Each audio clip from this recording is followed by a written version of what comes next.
Hello, hello, all of you out there.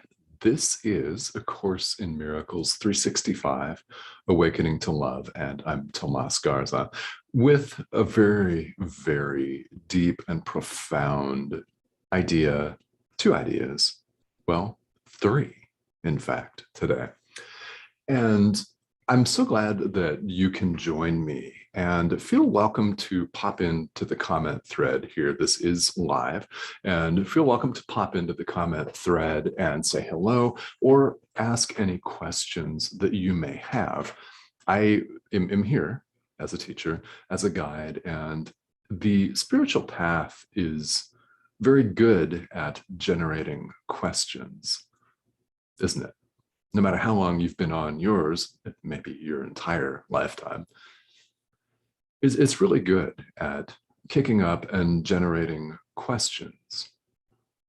So if you've got them, if they're related to anything about your spiritual journey, your spiritual path, I'm happy to answer them. You don't have to be, incidentally, a Course in Miracles student in order to participate in this. This show is, of course, all about A Course in Miracles. However, what you'll find is that A Course in Miracles is universal by design. It's quite universal in terms of the themes that it teaches. It's quite universal in the way we apply these. And there's something in these live streams for everybody.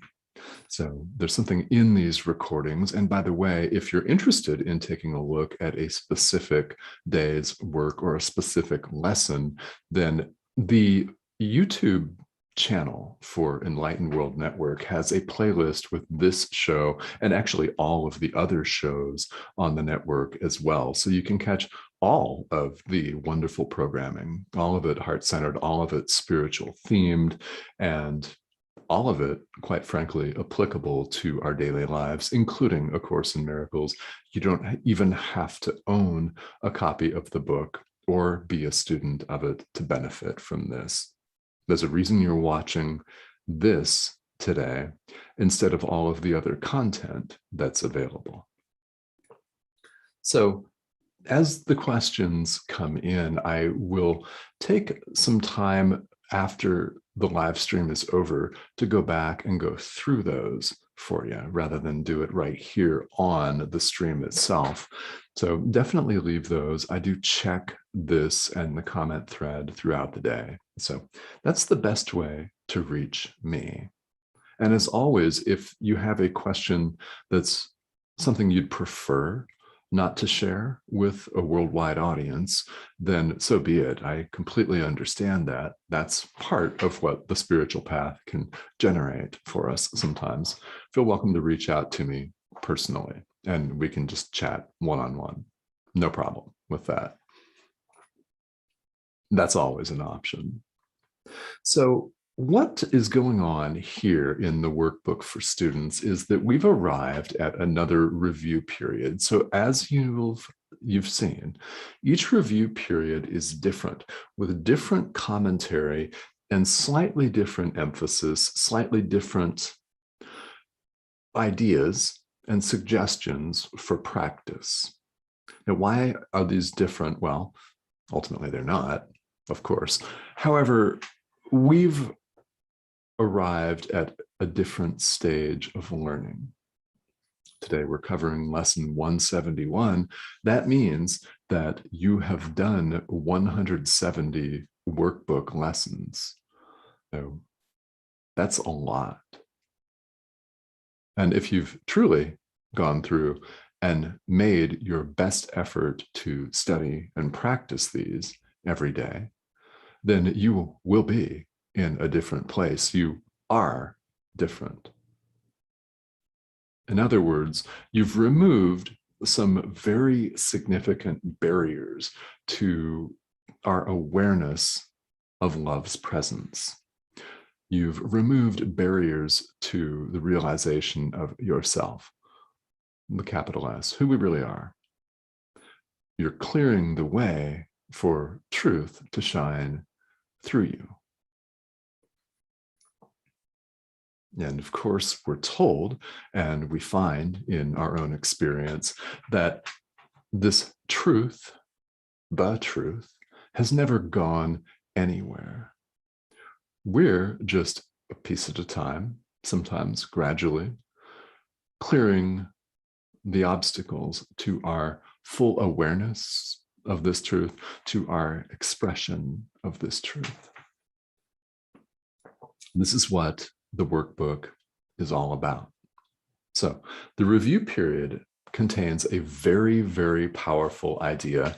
And as always, if you do absolutely nothing else today, recite this idea, commit it not just to memory, that's not enough, to commit it to your very being, the very fiber of your being. It is a statement of who we all are.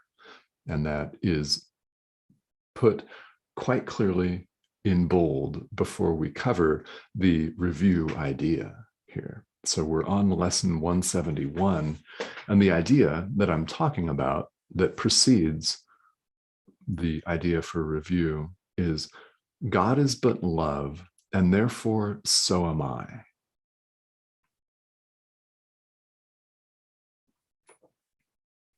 God is but love, and therefore so am I. God is love only, nothing else. And therefore, so are you. So am I. Each of us is love. Capital L, you'll notice. Oh yeah, God is but love, and therefore so am I. So we're encouraged in this review period, which lasts for the next 10 lessons, by the way, through lesson 180 in the Course in Miracles workbook. We'll sit with this idea and sit with it, recite it and sit with it. The longer we're able to sit with this without distraction, and of course, thoughts come up, our email buzzes, we get notifications on our phone, maybe the phone rings, I don't know, right? Life comes at us, but the longer we're able to sit with this idea, the more we will begin to viscerally experience and feel the power of it. God is but love, and therefore so am I.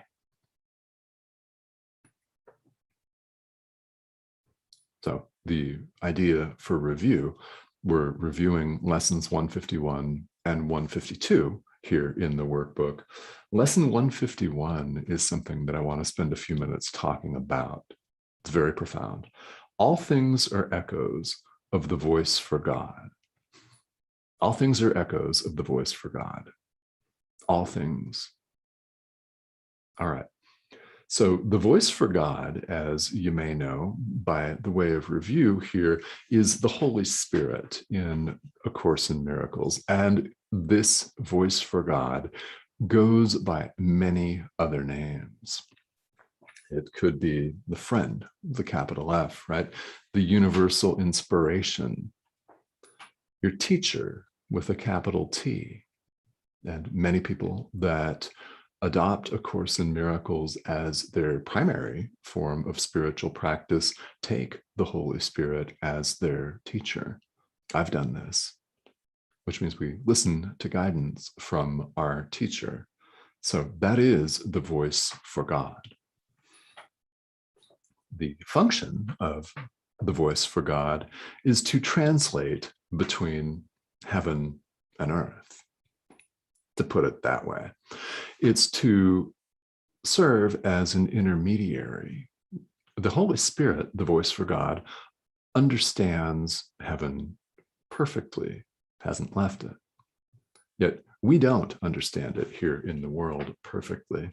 So our teacher, the universal inspiration, puts things to us in ways that we can understand, acting as a bit of a translator, if you will. All things that we see in the world, all things that we hear and smell, taste, touch, feel are echoes of the Holy Spirit. Everything that we see outside of us, apparently, right? It appears to be outside of us to us. We appear to be having what we call a human experience. Actually, human, I mean, it's a word, isn't it? Really, it's a word that we made up. Made up and agreed that it was going to refer to this thing. This thing. Yeah. I mean, really, how often do we pause in the midst of our extraordinarily busy 21st century lives and think about that fact, right? We find that we made all of this up. Everything that appears to be out there is an echo of the voice for God. It's symbolic of what's in our mind. What appears to be outside is symbolic of what's going on inside. When we experience stress, when we read someone's political rant or COVID-19 related rant on social media, when we read that and become upset, it's symbolic of what's really going on inside of us. To sum this up, what do we do about that? It's an opportunity for forgiveness. It's an opportunity for us to forgive and release the symbols of our unconscious guilt. The more we do it, the lighter we feel. Similarly, anything that appears outside of us that is beautiful, that we think is stunning and gorgeous and uplifting, is also symbolic. Now, what is this symbolic of? It's symbolic of love. It's symbolic of who we are as Christ. It's symbolic of who we are, in other words, as the extension of God, God's creation, the Son of God, the Christ, all of us, not just Jesus, all of us. Yeah. Everything that we see that's beautiful in the world, or hear a beautiful song or a piece of music or a bird singing, it's symbolic of our abundance. It's symbolic of our own internal, inherent beauty and limitlessness. It's an opportunity for us to give thanks and to sit in gratitude. Because as human beings, apparently, we alternate, don't we, between the good and the bad, the beautiful and the ugly. And we could be having a beautiful experience, and then we run out to the mailbox or we open our email and there's a past due bill notice, and you might become instantly depressed. Life has lots of fluctuations that way, lots of yo-yo moments, all the time. That characterizes, epitomizes, and frankly is what we call human existence. Up, down, up, down, up, down. Everything that we see is an opportunity for release. Pema Chodron puts this very, very nicely in her classic book, Start Where You Are. Many of you have read this. And this is a passage when I read this for the first time years ago that really, really struck me. It really stood out. And I wondered at the time, and this was in the 2000s, I wondered what it really, truly actually meant. All things, she says, are opportunities for awakening. They're the raw material for our awakening.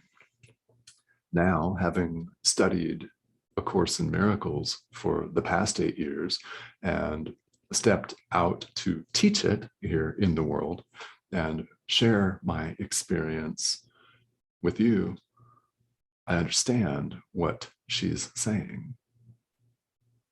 Everything that we see is symbolic of what's going on inside.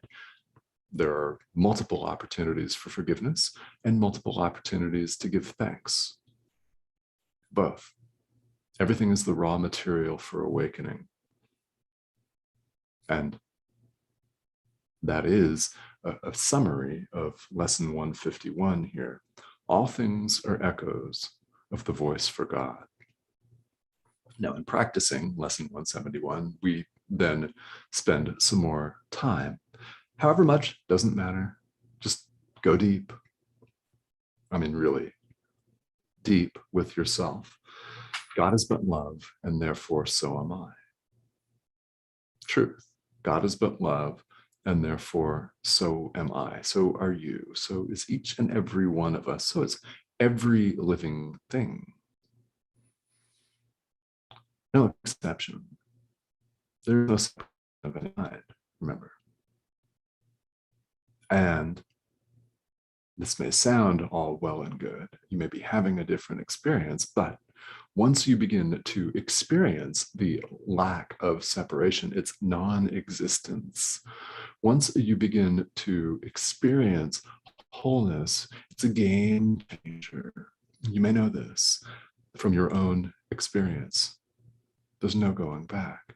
And why would you ever want to? Next review lesson here, lesson 152. The power of decision is my own.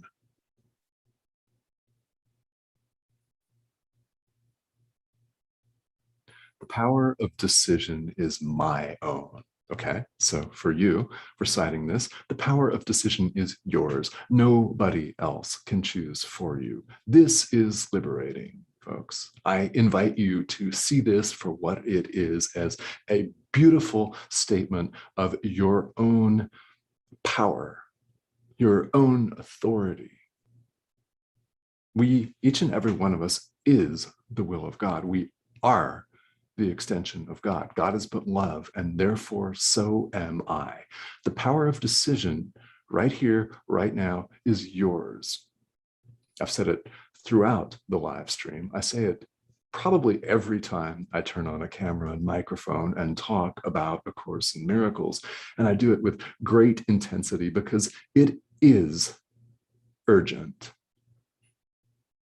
It is urgent. We have only the present moment.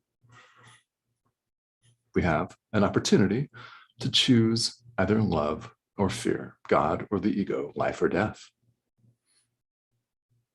Right? One is life itself, the other leads to the decomposition and decay of this thing that we call the physical body, and mistakenly identify with who we really are. The metaphysics of A Course in Miracles are very clear. It's simple and uncompromising. You have a choice right now. Do you choose love? Do you choose fear? One is real, the other is not. It's that simple. And the power of decision is yours. You own it. If you've chosen poorly and unwisely in the past, as we all have, right? Each and every single one of us has chosen the ego in the past. That's why we're here in the state or predicament, if you prefer, that you're in right now. That's why we're all here, because we've chosen fear. We have the opportunity to choose love right now. The present moment is the only time that exists. Past is gone, future's not here. Quite simple. Sounds simple, doesn't it? It is simple. That's why we repeat it over and over and over again. The power of decision is my own. I can pretend to give it away to people. I can disempower myself in any arena of life. And with the power of decision being our own, we can choose to run and hide. Can't we? We can choose to run off and not answer the call that we're all hearing, and you're clearly hearing because you're watching me. Guys, I teach A Course in Miracles. If you've come to this point in your journey, there's something here that you need to hear, and it is tremendously uplifting and ultimately our salvation, that the power of decision is ours, and we retain it at all times and cannot lose it ever, ever. We can choose not to exercise it. That we can do.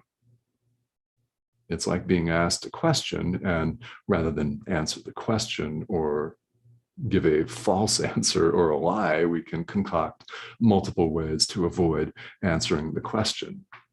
Now, answer it kind of half-heartedly. There are many ways we can do this in a conversation. We've all done it. The power of decision is ours. So when you make a choice to exercise this and be a spiritual adult, which is what's being asked of each and every one of us, and the call that you're listening to right now, understand that the power of decision is yours and you cannot lose it. This is so powerful. It's why I feel so intensely and strongly about it. It is my job to show up and teach, and I hope that you may be inspired to exercise this power, to claim it for your own and exercise it today. Do it now. Do it now. The reason I say that it is urgent is because why delay any longer? We've all delayed long enough. A long, long time. Been running around. What does it get us? What does it get us? It gets us round after round of cyclic existence. If you're studying Buddhism, samsara gets us spin, spin, spin, spin, spin, spin, spin, spin, spin, one lifetime after the next, with the opportunity in the present moment to learn all the lessons that we need to learn. Power of decision is ours. So I invite you to exercise that power, because you have it and you've never lost it, which I hope is exciting, should be exciting to you, because we all go through life sometimes feeling extraordinarily disempowered, do we not?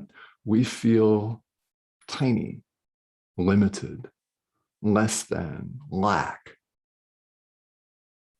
We don't have to. Granted, life comes with the ups and downs, but the more that you practice your own spirituality, the more you claim this power of decision as your own, the lighter your life will be, the more of a sense of your own limitless you will feel. Limitlessness. You're completely limitless. Each and every one of us is. God is but love, and therefore, so are you. You. We recite this: God is but love, and therefore so am I. All right, thank you so much for tuning in here today. I'm going to check the comments here in a few moments, and I hope that this is something that is inspiring to you. And if you have questions, please feel welcome to leave them here in the comment thread, and I will take a look at all of those. Guys, have a great rest of your day, and thank you as always for joining me here. It's a pleasure